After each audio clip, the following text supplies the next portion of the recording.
Brigada Balita Nationwide. Samantala mga kabrigada, Senators Jinggoy at Joel hindi pa rin daw safe sa issue ng budget insertion ayon yan kay Senate President Pro Tempore Senador Panfilo Lacson.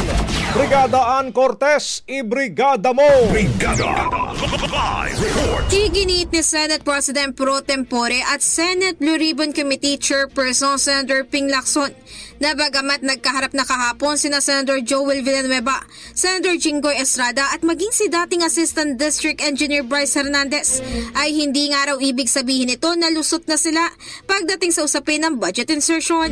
Sa naging flood control hearing kasi ay binanggit ni Hernandez na ang hinihina ng 600 million pesos na flood control projects ni Villanueva ay nanggaling umano sa program funds ng 2023 General Appropriations Act.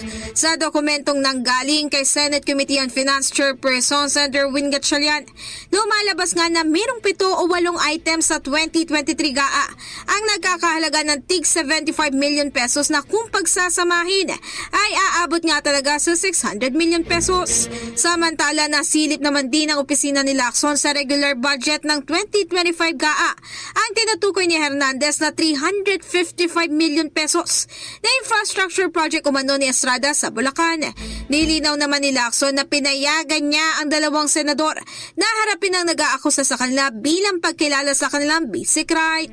In the heart of changing lives, ako si Brigada Ann Cortez ng 105.1 Brigada News FM Manila, The Music News Authority. Ang bahaging ito ay hatid sa atin ng Standout ES4 Capsule. Simulang tuparin ang pangarap ng iyong anak. And starting now,